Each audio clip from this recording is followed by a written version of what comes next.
طول عمرنا عندنا الإيمان بأن العلم هو الوسيلة اللي هتساعد البشرية على التقدم والرخاء، وده في الحقيقة صح فعلا. كل التكنولوجيا اللي توصلنا لها دلوقتي بالفعل هي بفضل العلم، وانت دلوقتي بقيت قادر انك تبعت رسالة لحد موجود على بعد مئات الكيلومترات عنك في ثانية بالظبط، ويمكن أقل من كده كمان. العلم هو فعلا شيء كويس، لكن لما تعرف ان في حد بيستخدمه علشان يصنع أسلحة قادرة انها تبيد الكوكب ده وتمحي الحياة من عليه، أعتقد ان احنا المفروض نقلق شوية.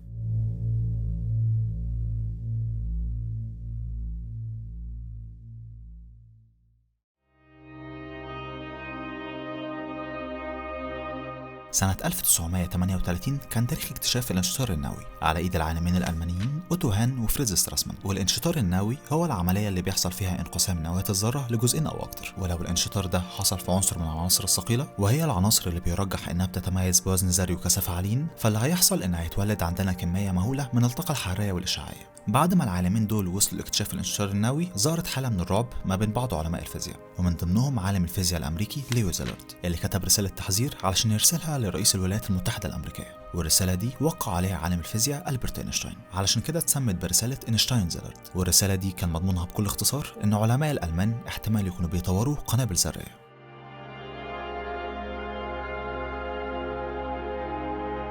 بعد ما الرسالة دي وصلت، أصابت المجتمع العلمي الأمريكي والحكومة الأمريكية بجرعة عالية جدا من الرعب، خصوصا إن دي كانت فترة الحرب العالمية الثانية. علشان كده الولايات المتحدة الأمريكية قررت إنها تطور مشروع متخصص في إنتاج الأسلحة النووية، والمكان اللي اتطور فيه المشروع كان في مقاطعة مانهاتن في مدينة نيويورك. المشروع ده كان شائع الأول باسم مشروع تطوير المواد البديلة، لكن الاسم ده ما استمرش كتير، لأن المشروع ده لقب بعد كده بمشروع مانهاتن. المشروع بدأ بداية متواضعة شوية، لكن بعد كده المشروع اتطور وبقى بيضم أكتر من 120 ألف موظف، واتصرف عليه حوالي 2 مليار دولار، أي ما يعادل حوالي 23 مليار دولار في الوقت الحالي.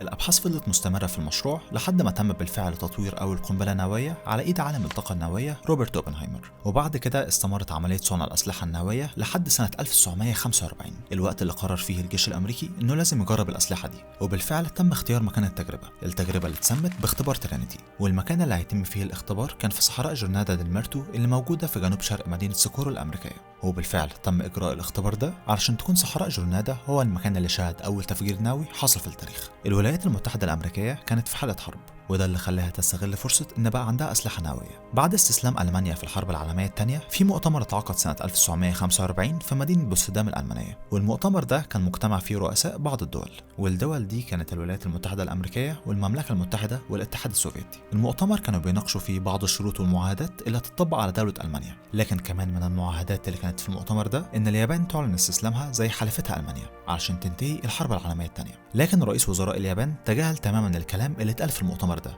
وده اللي خلى الولايات المتحدة ترتكب واحدة من أبشع جرائم الحرب اللي حصلت في التاريخ. سنة 1945 تحديدا في يوم 6 من شهر أغسطس، قررت الولايات المتحدة إنها تحط حد للحرب دي، وبالفعل قررت إنها تقصف مدينة هيروشيما اليابانية بالقنبلة النووية اللي كانت بتحمل اسم ليتل بوي. وفي يوم 9 أغسطس، يعني بعد الانفجار ده بحوالي 3 أيام، تم إلقاء القنبلة الثانية واللي بتحمل اسم فاتمان على مدينة ناجازاكي. أول ما انفجرت قنبلة هيروشيما قتلت حوالي 70 ألف شخص، والتقارير أشارت إن في نهاية سنة 1945، ودي السنة اللي حصل فيها الانفجارين النوويين، كان رقم الوفيات نتيجة الحروق والإشعاعات ما بين 90 ألف ل 140 ألف. وفي بعض التقارير التانية وضحت إن بحلول عام 1950 كان عدد الوفيات حوالي 200 ألف نتيجة تأثير الإشعاعات اللي سببت لبعض أمراض مميتة زي مرض السرطان. وقت الانفجار اللي حصل في هيروشيما وناجازاكي كانت الولايات المتحدة بس اللي كانت عندها أسلحة نووية، لكن الكلام ده كان من 77 سنة تقريبا. وللأسف دلوقتي مش الولايات المتحدة بس هي اللي عندها أسلحة نووية، لكن في دول تانية كتيرة غير أمريكا عندها الأسلحة دي، زي بريطانيا وفرنسا وروسيا والصين وكوريا الشمالية والهند وباكستان ودولة الاحتلال.